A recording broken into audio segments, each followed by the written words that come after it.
Just because it's common does not mean it's normal. And then what happens is it impacts their ability to get work done, to show up for the life that they signed up for that 5-day period. You know, for those single moms out there, holy macaroni, I feel for you, right? To go, you know, you're bleeding a lot, you're in a lot of pain. How do you hold it together?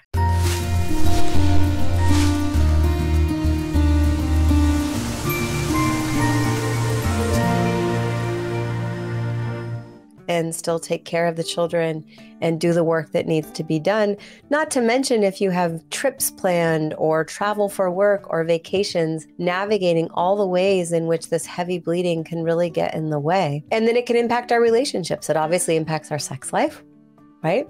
It impacts our relationship with water. When I lived in Hawaii and I ran the women's health there, you know, when you're bleeding, you definitely have to worry about like shark, right?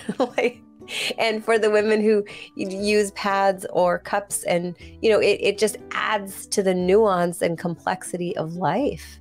I already mentioned a few examples of how it can really impact work. You know, you just feel drained, you feel tired. Sometimes there's so much blood that women become anemic temporarily. There's iron deficiency because they're bleeding so much, not to mention the pain. You know, I struggled with chronic pain for 8 years of my life. It was in my neck. And, you know, 2 neurosurgeons had told me I needed complete reconstructive surgery on my cervical spine. That was not the route I took. You know, I'm a big believer that food is medicine and medicine is food, and getting personalized supplementation and really decreasing the inflammation. So knock on wood, I celebrate now being 6 or 7 years pain-free, and no, there was no surgery. When I think of say a 28-day cycle, now I know all cycles can be different. Some might have a 23-day cycle up to a 34-day cycle, but let's assume a 28-day cycle in 4 weeks. I think of each week as a season. And our bleeding time is winter. It is the time we put on more layers. We want to put on a scarf, cuddle up by the fireplace and read a good book, okay? Be a little bit more still. You know, you think about the world covered with white snow is quiet. Lots of animals are hibernating, okay? So it is not a time, whether you have painful periods or heavy periods or not. If your moon cycle is lovely, it is still a time to think of as winter, to slow down a little bit. Don't push so hard. Don't run the marathon. If you want to move your body, do a gentle walk. It's not the time to lift heavy weights. Just the pure pressure on your pelvic region and your uterus while it's already working, trying to expel the contents. It's not the time. So, testing. From a hormone perspective, if we're really going to look at your sex hormones, your estrogen and your progesterone, the Dutch Plus is my favorite. And from a thyroid perspective, if it's all up to me, that's through blood. The Dutch is through your urine and your saliva. The blood test is going to be your TSH, your free T4, your free T3, your reverse T3, and your thyroid antibodies. I'm not going to get into that a whole lot right now. Also, are you allowing your feminine power to be expressed? When we hold back our voice, when we exist in a very masculine model, white knuckling it, doing it all, right? Not allowing ourselves to receive, not allowing ourselves to flow. It's like we're cutting against the grain, okay? We're rowing upstream, so to speak. So in some scenarios, if you're having really heavy, painful periods, you have to ask yourself, am I giving my power away to outside influences? Am I trying to control it all and hold on so tight, white knuckle it, doing it in a very masculine model, push myself so hard, the whole no pain, no gain versus really dropping into feminine flow, receivership, messy action, trusting that the universe is abundant and there's always more coming, okay? So eating quality omegas throughout the month. So your nuts and seeds, your wild-caught salmon, taking supplemental omegas are great. Some do fish oil. Just make sure it's a quality fish oil. I like Nordic Naturals. We want to, make sure it doesn't have buildup of heavy metals or the potential of BPA byproducts from the water. I do a vegan omega myself. You can also look up motherwort as a tincture. I've worked with a number of women. Susan Weed is an advocate of this. And you just do motherwort tincture drops when your bleeding time starts for the pain, and just continue to dose it with motherwort until the pain goes away, okay?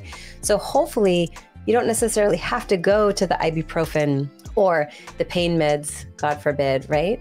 But actually address it with quality omegas, okay? Warm foods, rest, heat, right? A heating pad can do wonders. And once again, addressing whatever those blocked emotions are, okay? This is a time when we're in our bleeding time that we are meant to be super connected to our intuition. It's the time to listen in, not necessarily the time to make the decisions. Let me say that. You know, often if we were to make our life decisions during our PMS week, our bleeding time, we'd all be divorced and changing jobs and like, right? We have a little bit more fierceness but we also have strength in these decisions that we're wanting to make, our new thought forms. So it's really a time to listen in and then allow some time to get quiet and assimilate. So then when you go the next week into your springtime, that's the time where the blossoms are coming out. We're interacting with our community. We're going, hi, I have this idea for this new project. Now take it to the team. Talk about it.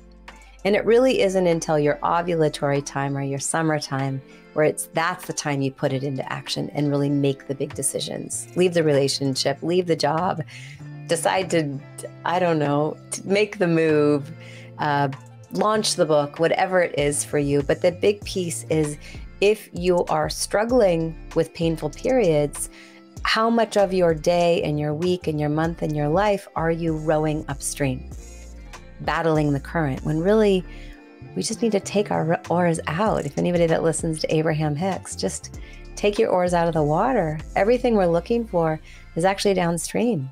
From a thyroid perspective, so we talked about estrogen and progesterone being the big ones, okay? Mirroring your cycle, and then I also mentioned thyroid. So thyroid support. From an adaptogen perspective, adaptogens are important for all of this conversation. You want to produce hormones, your adrenals need to feel good, right? If you're in fight, flight, or freeze, your body's not worried about your hormones. Your body's not worried about your moon cycle. It's like, am I going to breathe? Is my heart still going to be beating, right? So the adrenals are that fight, flight, or freeze response. When we reduce the stress, when we feel safe, then the body goes, oh, all right, I'll produce those hormones. And so your adaptogen elixirs every day, please. Ashwagandha is one in particular that's great for the thyroid, specifically a sluggish thyroid. Also making sure you're getting foods rich in selenium and zinc. Healthy vitamin D levels. If you look at your 25-hydroxy vitamin D in your blood tests, I'd like to see it between 60 and 80. And yes, I do advocate most of us to add in supplemental vitamin D on a daily basis, as much as 5,000 international units. Some say D3 with K2. I don't, unless I do a super high dose. So for instance, right now I'm at the end of a head cold. I super loaded for 3 days and took 50,000 international units of vitamin D, and I did supplement it with K2. Okay, I'm not getting too distracted.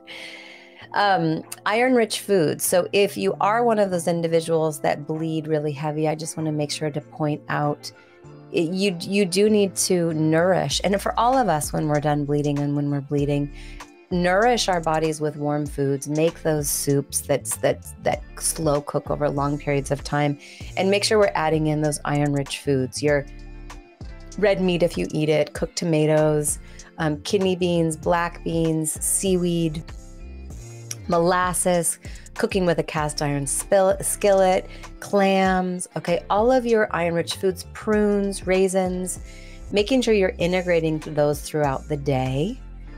All of your dark leafy greens, okay? And the nice thing when you're getting it through food is iron is better absorbed when it's mirrored with or eaten with vitamin C. Vitamin C helps the absorption of iron.